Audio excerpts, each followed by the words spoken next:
공수처의 대통령에 대한 불법적 수사 행위에 대한 철저한 진상 규명을 위한 특검법을 발의를 했습니다. 예, 유상현 의원입니다. 저는 공수처의 대통령에 대한 불법적 수사 행위에 대한 철저한 진상 규명을 위한 특검법을 발의를 했습니다. 아시다시피 공수처는 내란죄에 대한 수사권이 없습니다. 공수처는 직권남용죄와 관련하여 내란죄를 수사할 수 있다라고 했습니다만 이는 한마디로 어불성설입니다. 왜냐하면 직권남용죄와 내란죄는 범죄의 구성 요건, 성질, 중대성 등이 너무나도 다르기 때문에 그리고 헌법 84조에 의해서 대통령, 현직 중에 있는 대통령을 내란죄가 아닌 직권남용죄로 형사소출할 수가 없습니다. 그래서 대통령의 이런 불법적 수사를 바탕 위에 불법 체포 과정이 너무나도 확연히 드러납니다. 공수처의 대통령에 대한 체포 영장의 청구와 발부와 집행의 과정이 모두 다 불법 투성이입니다. 한마디로 대통령 불법 체포 게이트라고 해도 과언이 아닙니다. 지난 이 수사 기록을 통해서도 밝혀졌습니다만 작년 12월 6일, 12월 8일 공수처는 대통령 피의자로 한 통신영장을 서울중앙지법에 신청했다가 기각당했습니다. 12월 19일 날은 대통령에 대한 압수수색 영장이 중앙지법부터 기각이 됐습니다. 심지어 대통령과 내란죄 혐의에 있는 주요 임무 종사자들에 대한 서울중앙지법에 대한 영장 기각 사례가 무려 16건에 달합니다. 동부지법은 한 차례 기각당한 바 있습니다. 그런데 이 모든 사실을 은폐를 했습니다.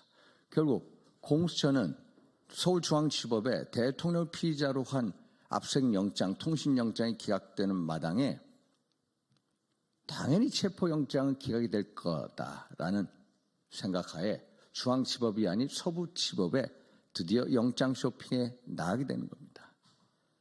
결국 특검법이 필요한 이유가 거기에 있습니다. 공수처와 서부지법, 특정 판사하고의 연결고리를 규명하기 위해서는 특검이 필요할 수밖에 없다는 것입니다.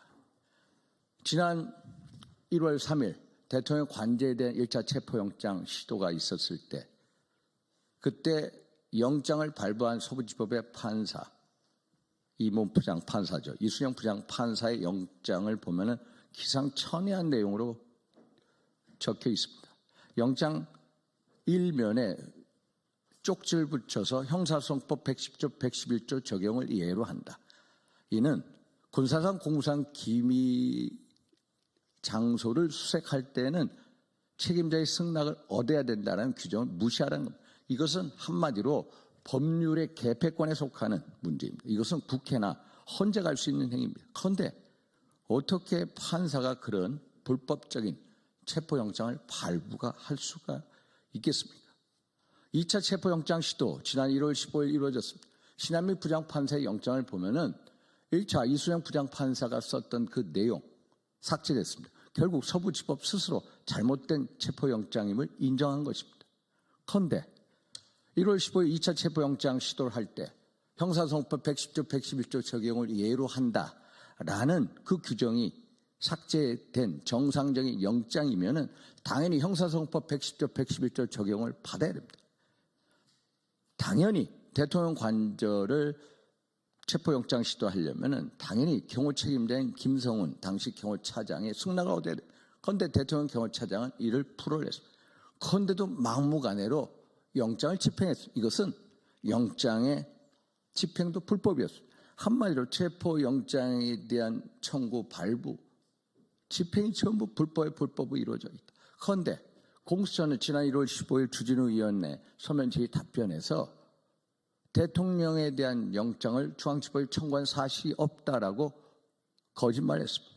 특히 지난 1월 16일 서울중앙지법도 저희 의원실에 보낸 서면 답변에서 지난 12월 3일 비상계엄 이후에 대통령에 대한 체포, 압수수색, 통신영장 등 영장일체를 공수처가 청구했다가 기각당한 사실이 있느냐라는 서면 질의에 답변을 회피했습니다. 단 한마디, 공수처는 중앙지법에 대통령에 대한 체포영장을 청구한 사실이 없다. 딱 한마디로 조직적 은폐를 했습니다. 결국 공수처, 서부지법, 중앙지법의 이런 실타래 같이 엮여 있는 대한민국의 법치주의를 뒤흔드는 이 불법 게이트, 대통령 체포에 대한 불법 게이트의 진상규명을 위해서는 반드시 특검이 필요할 수밖에 없습니다. 제가 보기에는 일종의 사법 카르텔이 준동한다는 근거이며 대한민국 법치 체계가 무너지고 있다는 사실입니다. 그래서 더 이상 공수처의 정책 중립성, 독립성을 저해하는 행위를 멈추게 하고, 그리고 대한민국 사법체계 신뢰 확보를 위해서는 반드시 특검이 필요하다. 특히 민주당은 이 공수처에 대한 수사에 대해서 일체 관여한 적이 없다라고 천명하는 것만큼 반드시 민주당도 이에 동의해야만 한다라고 말씀을 드립니다. 두 번째입니다. 지난 3월 7일 서울중앙지법 25부 지기현 부장판사가 대통령에 대한 구속 취소 결정을 내렸습니다. 결정을 내린 이유는 딱 두 가지입니다. 절차적 적법성, 절차적 정의에 어긋났다는 것입니다. 대통령 체포영장 지난 1월 15일 오전 10시 30분경 집행이 됐습니다. 구속기간이 10일인데 이미 1월 26일 오전까지 이미 완료가 된 마당에 1월 26일 오후 7시 정도에 결국 구속된 상태에서 기소가 됐다. 이것이 잘못됐다는 거. 두 번째, 내란죄에 대한 수사권 공수처가 없다는 것입니다. 명확하지 않다는 것. 이는 적법 절차의 원칙, 절차적 부적법성 때문에 구속 취소 결정을 내렸습니다. 결국 이런 적법 절차의 원칙은 그대로 헌재의 사법심판, 소위 말해서 대통령 탄핵 심판 과정에 준용될 수밖에 없습니다. 아시다시피 지난 12월 14일 대통령에 대한 국회에서 탄핵 소추안이 의결됐을 때 내란죄 부분이 무려 80% 차지했습니다. 그런데 국회 탄핵 소추단은 헌재 어느 특정 재판관과 짬짬이게 돼서 내란죄를 삭제했습니다. 그러면 당연히 헌재에서 그 탄핵 소추안을 각할시켜서 다시 국회를 보내서 재의결 절차를 거쳐야 됩니다. 그러면은 전혀 다른 결과가 나왔을 겁니다. 안철수 의원 같은 경우에 내란죄가 삭제한 탄핵 소추안 당연히 반대했을 거다라고 천명하고 있습니다. 그래서 절차적인 흠결이 이 처음 단계부터 시작이 됐고, 특히 헌법재판소는 헌법재판소법 24조, 32조, 40조, 그리고 51조 등을 위반했습니다. 대표적으로 헌재법 32조에 의하면 헌재는 수사 중 재판 중의 사건에 대한 자료 요구를 할 수 없다라고 되어 있습니다. 그런데 국회 탄핵 소추단이 주요 임무 종사자들에 대한 이 수사기관의 어떤 진술서 등 자료에 대한 송부 촉탁 요구를 들어줬습니다. 이것은 헌재법 32조를 헌재 스스로 위반한 사례. 또 헌재법 40조에 보면은 탄핵 심판 과정은 형사소송법의 규정을 준용하도록 되어 있습니다. 당연히 형사소송법의 규정을 준용한다면 변론 기일 지정 등이 있어서도 적용이 돼야 됩니다. 그런데 11차 변론 기간 동안에 한두 차례밖에, 두 차례까지밖에 변호인하고 협의하였고 나머지 변론 기일 지정은 전부 일방적인 통고 형식이었다. 특히 2020년 개정된 형사소송법에 의하면 증인들이 수사기관에서 진술한 진술서에 동의를 못한 경우 당연히 재판 과정에서는 증거 능력을 상실하게끔 되어 있습니다. 그런데 이와 반대로 헌재는 주임무 종사자 등이 헌재에서 자기의 진술서, 수사의 진술서를 동의를 못하는 과정임에도 불구하고 헌재법 40조를 스스로 위반하면서까지 증거 능력을 인정하였습니다. 이런 식으로 헌재가 헌재법을 스스로 위반한 사례가 10차례가 넘는다고 합니다. 그래서 허영 경희대 명예교수 같은 대한민국 헌법학계 최고 태두께서 10가지 이상의 위법 사례를 제시하면서 헌재가 이런 식으로 위법 행위를 적나라하게 보여주면은 국민의 신뢰를 잃게 되고 그러면 헌재가 나지 못할 것이다 이렇게 경고했습니다.